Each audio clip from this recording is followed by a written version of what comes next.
They fucking everybody. Outside with the strap, you kill everybody. I swear to God, he hit everybody.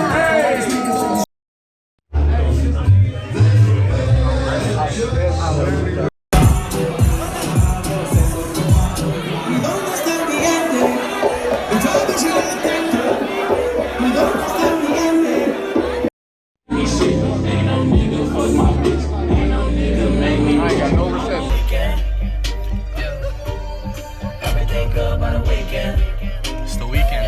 Everything good, bro.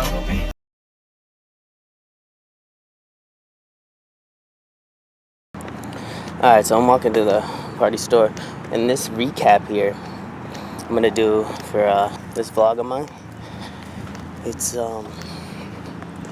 from a while back.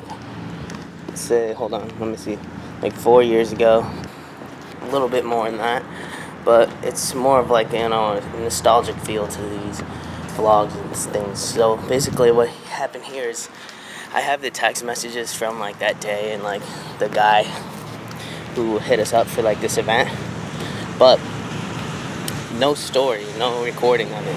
But it was a funny and adventurous day, so I just want to like say a little bit about it.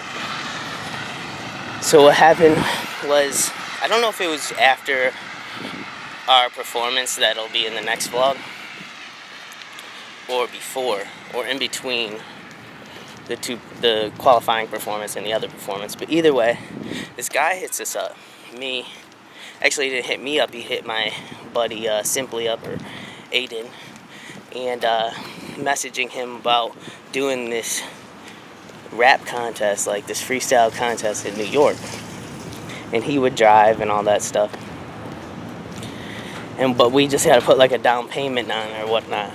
So like we're all into it, and like we'll go to New York, and then by the time we do that show or something like that, like we'll book it back and we'll head to the other side of Michigan. We're so dedicated and into this, like that's what we would do. So what ended up happening was we show up at this promoter's house, this promoter in Detroit, and you got to really sift out the good and the bad ones, right? But this guy, oh my gosh, piece of work. We get there, and it's like this high-rise type complex thing in Detroit where there's like housing, and you could just tell off the bat, like I'm hanging out with me and the boys, right? And we're actually like killing it. We got like this vibe. But the other thing, we show up to this guy, and it just seems like off the bat like he's on coke. But not only that, not only did it seem like he was on cocaine, but he seemed like real, like rich and kind of entitled. And I'm not gonna put like that on him. I don't know the guy, but this is what he ended up doing to us.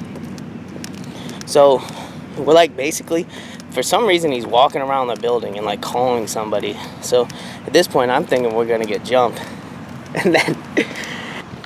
But then when I knew we weren't gonna get jumped, because there was 3 of us, you know what I mean, and one of him, and if anything there would have been 2 or 3 of them, so it would have been a fight. But what ended up happening is he asked for our credit cards and like the boy, or like a payment, and before we even get to the room that he's housing in. So we're all like, not like, they're looking at me for the credit card because I'm like the only one with the credit card.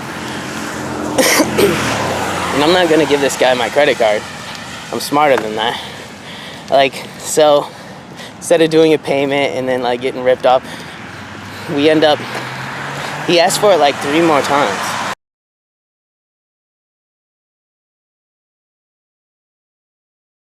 At this point I knew we're in for something, so it's like, dude, no, I'm not giving you my credit card until we find out like something's actually gonna happen. So what ends up happening, for some reason, it's me, my buddy Lucci, and my buddy Aiden, and we're all ready, booked, like packed, like backpacks. We got a backpack full because it's only a day or 2 trip, and ready to go with food and stuff, everything. I was ready to go in the middle of Detroit, like near these complexes that we have no idea, and we barely know how to get in the building. Have dude let us in, and like walking around, and then finally he's like, here's the keys to my car, so like just like I'm gonna have you just wait in there, and then I'm gonna get everything together. He goes, meets up with his friends or something, gets everything together. We're in his car, waiting. 1 hour goes by. 2 hour goes by. 3 hours. The third hour goes by. The fourth, we waited almost 3 hours. It was probably about 3 hours we waited in his car, and then we took a nap. Like for an hour, and the two guys that I was with were just taking a nap nonchalantly in this parking garage in this guy's car. My head's on a swivel. I'm waiting for somebody to rob us, and then my boys, I wake them up like, yo, you guys, we should probably go get a ride. I ended up calling somebody for a ride to come pick us up eventually, but it was kind of nuts. Just the whole situation about how you can't get totally scammed or tried to rob. Like, even in person, somebody could try to do this to you. It's rough out there. But anyways, it was just funny because we were sitting in this dude's nice car. And it was one of those cars, like, if you just... At one point, my boys were plotting on stealing the car. Like, bro, fuck this dude. Like, I can't believe you did this to us. About to, like, act on emotion and steal this guy's car. And I had to talk him out of it. I was like, no, we're not doing that. It's got a GPS. I got us a ride. And, like, we talked him down after, like, stealing the car. It was just the funniest thing, dude. We were waiting, and I've never seen anything like it, just waiting in some random dude's car for 3 hours for him to take us on this imaginary trip to New York. You know? So, it was just this whole adventure in itself. They were seriously plotting to take his whip. I remember. Like, I wasn't. I remember that. And I was talking them out of it. Just in my head, I'm like thinking, what if they got a recording device in here and this is literally the setup? I don't know. But anyways, they were literally plotting to steal his car. Like, not more. It was more like, I've almost never seen them as calm. Like, they weren't more actually, like I just said, you know, they were like, fuck this guy, let's take his car. They might have done that like once.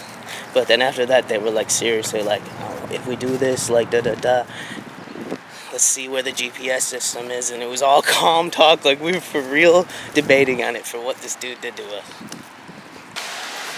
So in the end, I should make a comedy skit about it. That's the story. It was just a random day. I remember we were about to, it registers heavy in my mind, and it might register in a young artist's mind as well. The like hustle and dedication. Like, we almost knew we were gonna get scammed, like, but we still went and tried, you know what I mean? And we had our backs against the wall, you know, nobody to run to.